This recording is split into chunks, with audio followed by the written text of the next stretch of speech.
Namaskar. Hello and welcome to P Guru's channel. I'm your host Sree Iyer. This is DGI-414 and I'm joined by my co-host Sridhar Chityala ji, and we have a lot of news to cover. We start with the ongoing G20 foreign ministers meeting in New Delhi, India.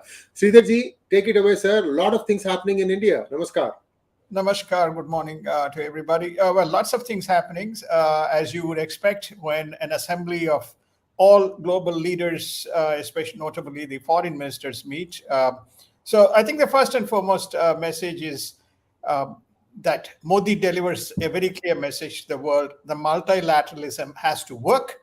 Currently, it is not working, especially on strategic issues that have far-reaching consequences.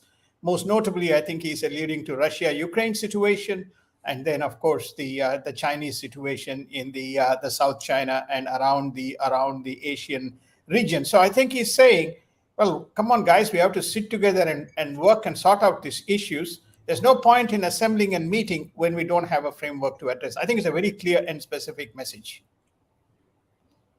And the next thing is, there was a meeting on the sidelines between Lavrov and Blinken. How long was it, sir? Any idea? I mean, it's not just hi, bye-bye, right? No, I think that there were four important meetings that took place on the sidelines along with it.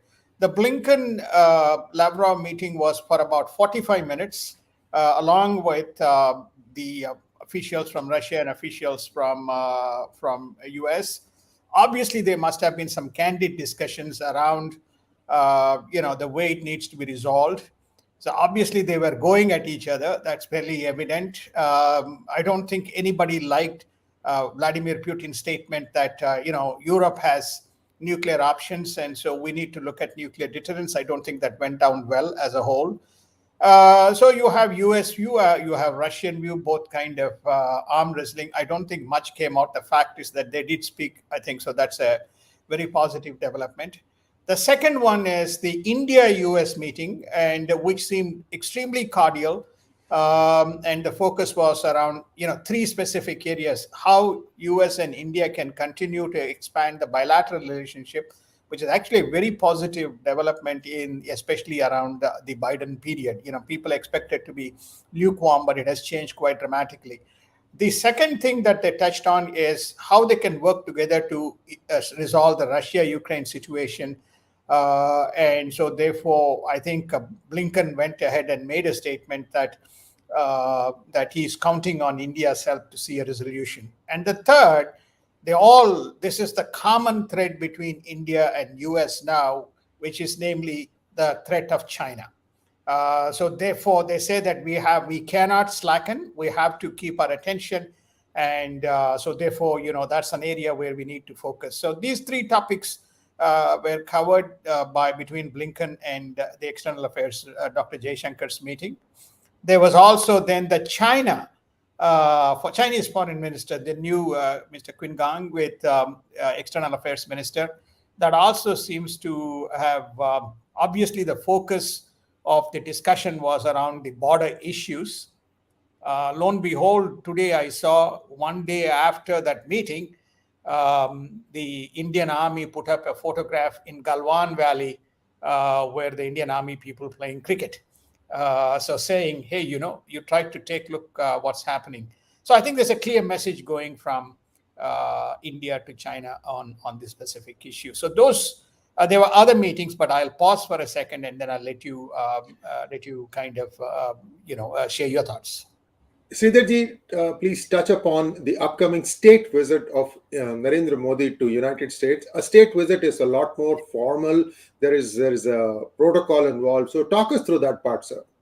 Well, I think it is. You can see that the US laying some very significant strategic emphasis. Two meetings have preceded. One is National Security Advisor meeting on the emerging cyber technology and other forms of technology partnerships, and then the External Affairs ongoing meeting. So this particular meet, I think they are saying they want to have a show of leadership as well as unity, and this meeting will be White House meeting. So it's a formal protocol. So they want to have a Biden-Modi meeting addressing to the world that United States and India are hand in hand in tackling very important issues that's also close to United States. One is climate, second is rules-based framework, third is China, and obviously Russia, Ukraine, and then areas of strategic cooperation. Look, India, United States and India, either number one or number two, depending on which day you talk about,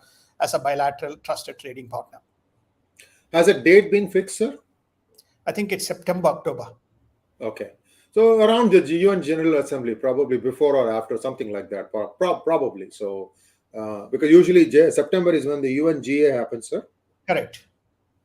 Now let us touch upon markets. There was a fair amount of upticks in the market yesterday in the United States. What was the reason for the enthusiasm, sir? Well, the markets were down halfway through the market, 200 points. And then the Fed governor from Atlanta, Raphael Bostic, basically made a statement. The accelerated 50 basis points is enactable. We'll try to stick to 25 basis points rate hike and continue to maintain that level till we see inflation. So it is the reduced hike in the interest rates which had pushed originally the 10-year bond rates to more than 4%, slightly eased below the 4%. And amazing numbers, when you look at 6 months and 1 year yields, they are all above 5%. But the market got some respite, and then it went the opposite way, and we finished on the positive side by 300 points. As we came into the show, the futures are pointing to an uptick. This is what I said. The fixed income, the next 12 months to 18 months, you have guaranteed yields at 5%, you take it. Yes, indeed. And we also see that the interbank lending rates is also upticking in United States.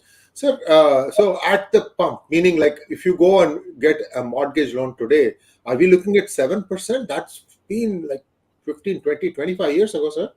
Greater than 7%. That's what you're looking at, Sree. So I wouldn't complain. I would go and lock in that particular rate if you have not locked in that rate, because that's at prime rate of around 4 to 4.25, but the prime rate is going to go past 5%. When it goes past 5%, you can expect your mortgage rates to be around the 8 to 9% band in the very soon days to come. Interestingly enough, the housing prices haven't dropped as much as it was expected. In some areas of America, there has been a drop, 20 to 30%. But remember, during and through COVID, the prices were going up. Go figure. I don't know how. People didn't have a livelihood, but the houses were going up. Sridharji, just touch upon it for a minute and then we'll go on to other items, sir. Well, I think that during 2020 and 2021, there's a significant demographic as well as the shift towards various locations away from what we call as the woke and crime-ridden territories. So you have seen uptick in prices in some of those states. And there's also been migration from urban metro to more into the suburban regions. So you have also seen the uptick in the suburban prices from a cost of living point of view. So what you have seen is the prices as a result of coming off a lower interest rate and coming off the population shifts taking place as a result of the prevailing conditions will probably back to kind of normalcy. The markets are predicting a downward slide in home prices in the next 12 to 18 months. Thank you, sir. And now let us take a look at what is happening in the Quad. The Quad ministers met. No details yet on what exactly was discussed. Sridharji, perhaps you have some inside information? Well, I think they could not agree on the G20 communique, which is to say that condemnation of Russia's actions in Ukraine. But the Quad foreign ministers were unanimous on two things. One is they do not like war, and they do not like the continued management of this war or prolonging this war, which is causing global havoc.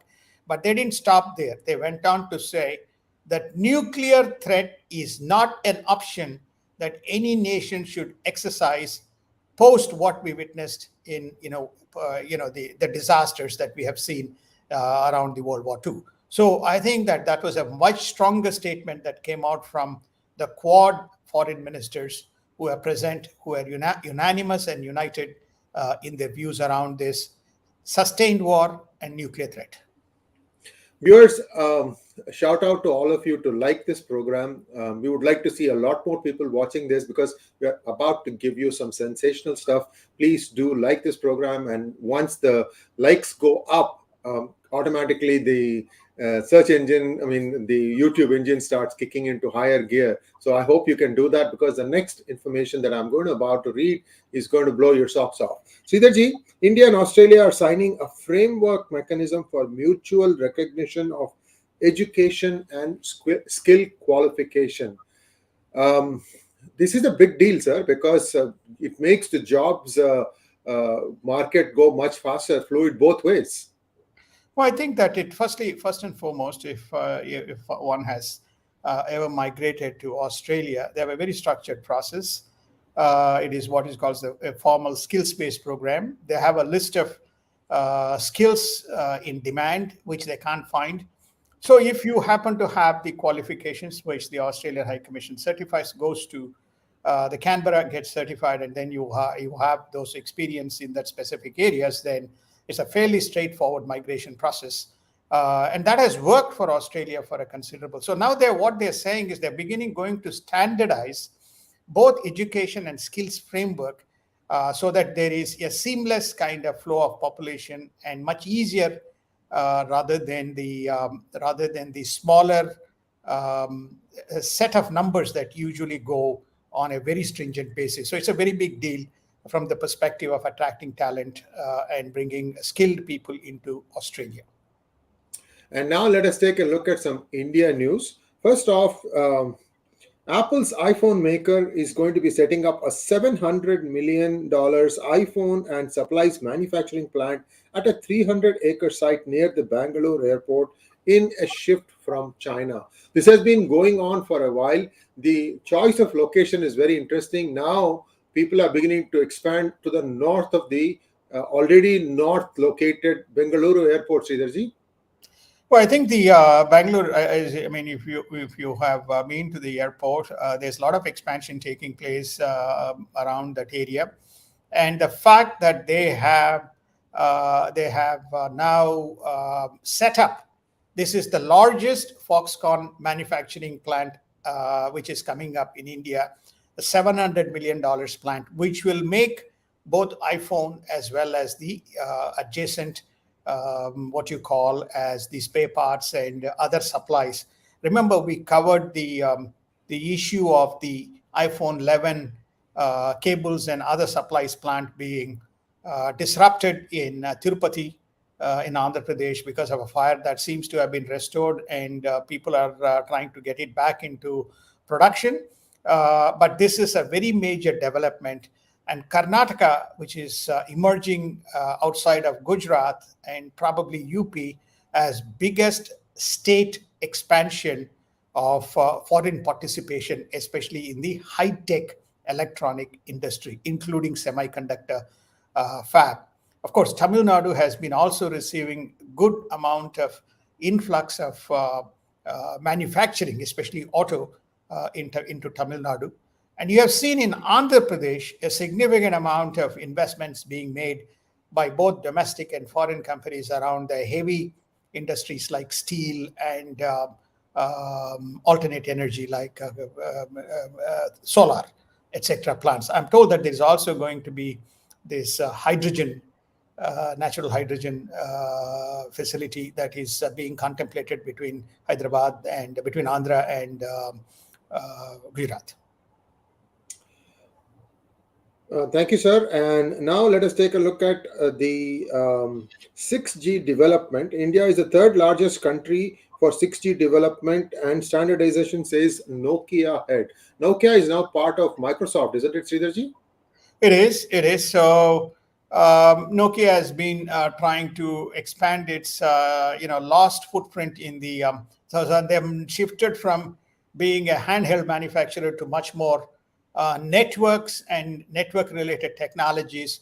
So what Nokia is saying is that historically, Nokia was a big market for India.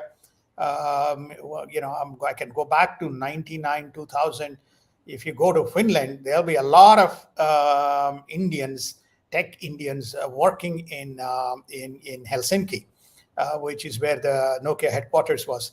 Now you are saying that then they lost the battle on the handsets, but they are now expanding their capability in the network and network gear area. And so 6G, they see India as a big third largest market for them, and they want to expand. So obviously mobility is one of the big areas. India is today either the second or the third. Second, I think the largest consumer and manufacturer of mobile devices. So it's natural that's also flowing into India, Sriji. And thank you, sir. And Shopify says that India will be surpassing US as the second largest e-commerce market by the year, I have the year here, 2034. That is about 11 years from now. Yes, I do see a lot more e-commerce activity now in India, Sridharji. Well, I think that the mobile has had the highest penetration. The UPI payments has been growing at an enormous rate. So once you have mobility as well as the payment infrastructure adjacent to it on the mobile platform, so the next thing that flows on is the commerce. It's very unusual that when I look at two markets, I can go back, I can speak with some experience as a banker relating to the Safari and I forget the name of the Safari is the payment platform in Kenya. The two biggest areas was obviously the money transfers, and the second was the personal loans. On the back of, there's no infrastructure in Kenya. It was all mobility, and then the central banks came in. So India attempted with their payment bank initiative, but they quickly moved into payments rather than other types of transactions. And now you're beginning to see pay now type of transactions happening at even small retail outlets. So that means that commerce is very much on its way. And there's no surprise here that India will become one of the largest e-commerce platforms. All this news is coming out. If you kind of break it down into three themes within India, the first theme is there's a very major event, which is G20. Around that event, you have global partnerships being developed with India as a trusted player. Then second, what you are seeing is the free trade agreements that is taking place between the countries. And the third, as India expands and builds its base from a 3 trillion or a 3.5 trillion to 5 trillion or a 10 trillion economy, 3.5 to 5 is the most immediate. You are seeing all the adjacent industries that need to develop to drive that economy forward. And you are beginning to see capital as well as the capabilities being deployed, Sriji.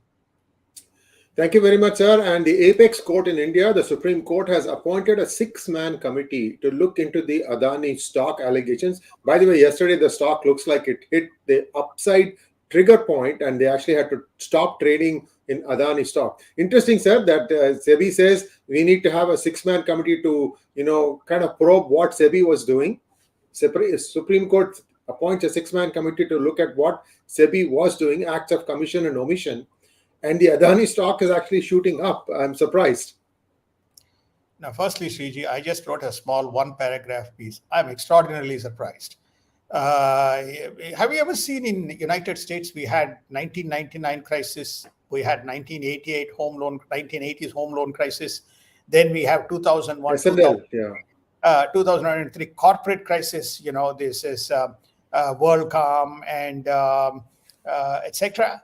And then we have the 2007 and 2008 crisis. Have you ever seen Supreme Court of United States, SCOTUS, Supreme Court of United States saying, we are a law, we have to take charge and we have to set up panels and committees to investigate, whether there are markets and, and the market mechanisms are working.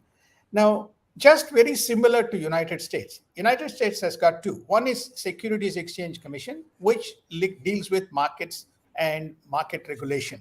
Then you have the Center for Commodities and Futures, which deals with all commodities, futures, options, all those trades. So these CFTC. are the CFTC. So these are the two leading institutions which does the market regulation, and it's got nothing to do with Supreme Court.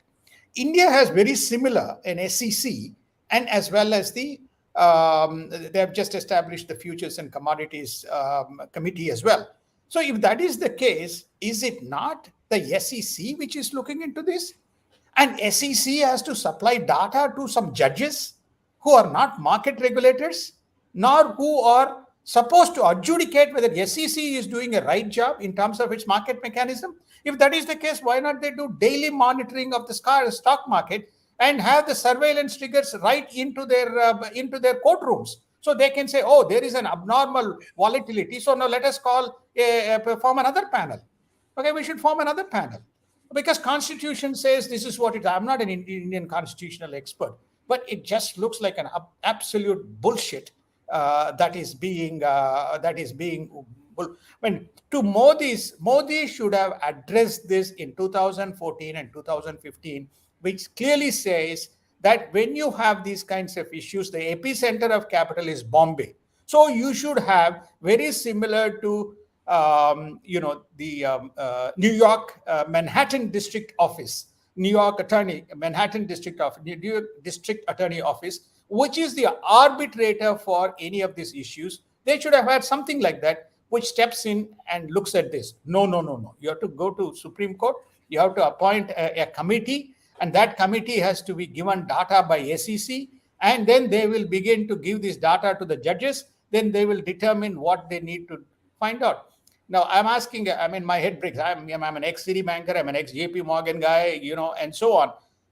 Citibank and Goldman are people who have looked at it and given a loan. This is about that loan, price arbitration, and this is about a loan. And what they're saying is that, oh, those two guys, they don't know anything about, we don't care, but we'll have our own committee. I mean, it's just is. I'm sorry, I'll stop here. Sridharji, I will add a couple more piles of cow dung, if you will. The Supreme Court is yet to take up a case in 2007 where many of the small and medium enterprises of India had been duped by their own public sector undertakings because the the US dollar India exchange rate shot up in the reverse direction. In other words, there was so much money flowing in via participatory notes that the rupee started appreciating alarmingly for exporters who were not prepared to deal with being, at the back end. So for that, they went and bought some derivatives. And then as soon as the thing switched directions, all the money that they had put in the derivatives completely evaporated, and they had to close many SME units at that point of time. That case is still not even being picked up by the Apex Court. 2007, 16 years. MSMEs are still waiting for, just open that case and look at it. Another one, 2013, IPL, match fixing scam, a list of 13 players. Today, some of them are still plying their craft in various countries. The envelope hasn't been opened by the Supreme Court. What are we talking about, sir? This is something like a charade. That's all I say. I don't want to say anything more because the moment I have two sore spots in India. One is what you said, SEBI, incompetent nincompoops. I don't think they even understand the meaning of these two words because that's how their judgments are. Sometimes when they come up with their readings and resolution, it's just BS. That's all it is. Anyway, let's move on, sir. A lot of cleanup needs to be done. You are not going to get to 5 trillion, 8 trillion, 10 trillion unless you fix your markets, you bring in transparency, you make sure that people can get the right price for their product in the marketplace. That's not happening today. I don't know when it will happen. Sorry, sir. I also go on a rant anytime markets come up in discussions. Now, let us take a look at Russia-Ukraine war. This is a separate section that you've got today. Viewers, please like this program. We have another 2 or 3 big items to cover. So I'm going to rifle through some of these news items. Russia must be punished for Ukraine war crimes, says Blinken. Biden and German Chancellor to meet in US to discuss nuts and bolts of Russia-Ukraine war and China concerns. Russia's Wagner Group head says Bakhmut is practically surrounded as war in the east intensifies. Germany, under the radar, commences training of Ukraine forces in the advanced air defense weapons. Please take it away, sir. Well, I think what you're witnessing is the dichotomy and the concept that Modi alluded to, multilateralism in terms of resolution failing. So Russia has taken a position that it is going to come what hell or heavy water it's going to take east in the eastern region. So the Luhansk and the Donetsk regions. So the this Bakhmut is in the eastern region, and it is, I think, steel mines and other places. So they are surrounded by the Wagner group. It remains to be seen. I have a feeling that Ukraine may lose or retreat in preparation for another day.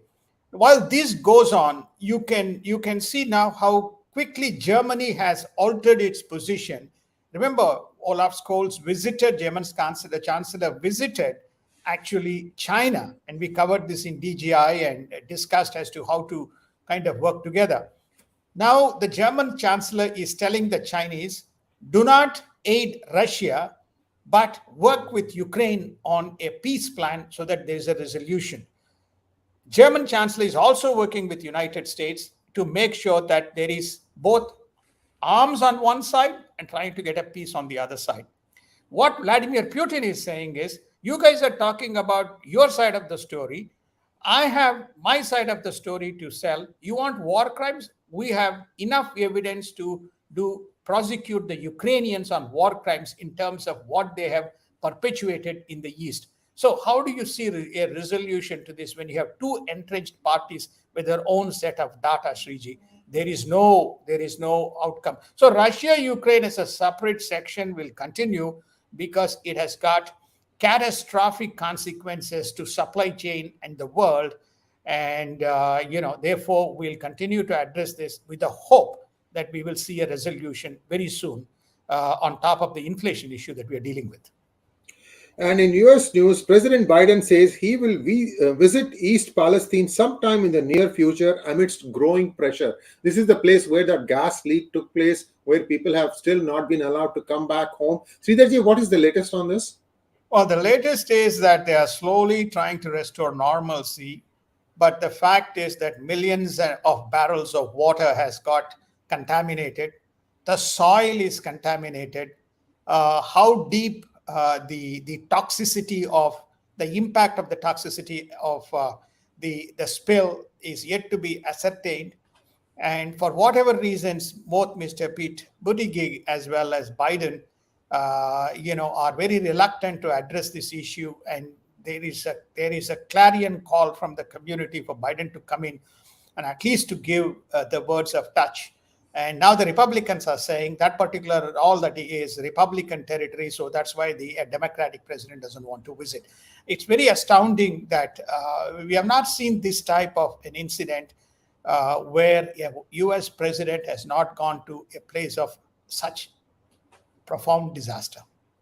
In fact, even Donald Trump had visited, I think, about 10 days ago. So there is pressure building up on that side. So we have to wait and see how that plays out. Sridharji, another interesting information. The Senate unanimously passes a bill to declassify COVID-19 Wuhan lab leak intelligence. Sir, yesterday I saw an interview with Fauci and he was still sticking to his guns.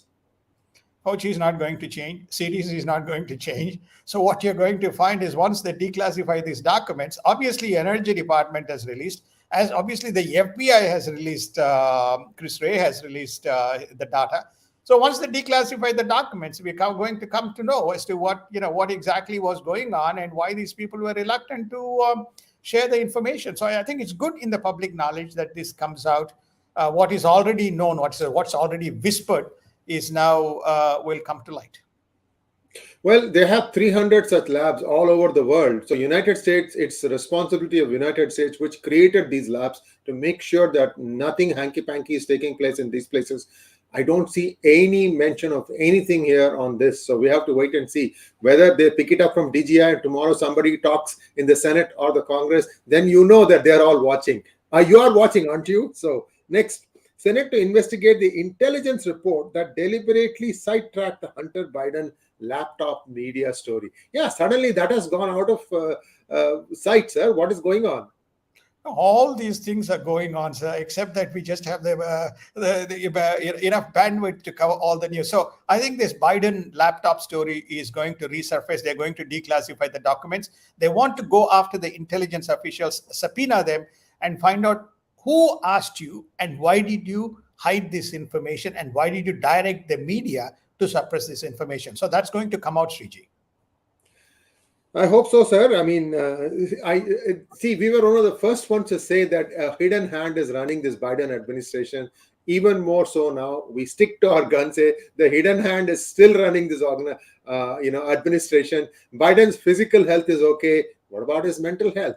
We'll keep asking this question until that is also released. And what is vinyl chloride scaring the president from going to East Palestine? So we'll have to wait and see what the correlation between those two is.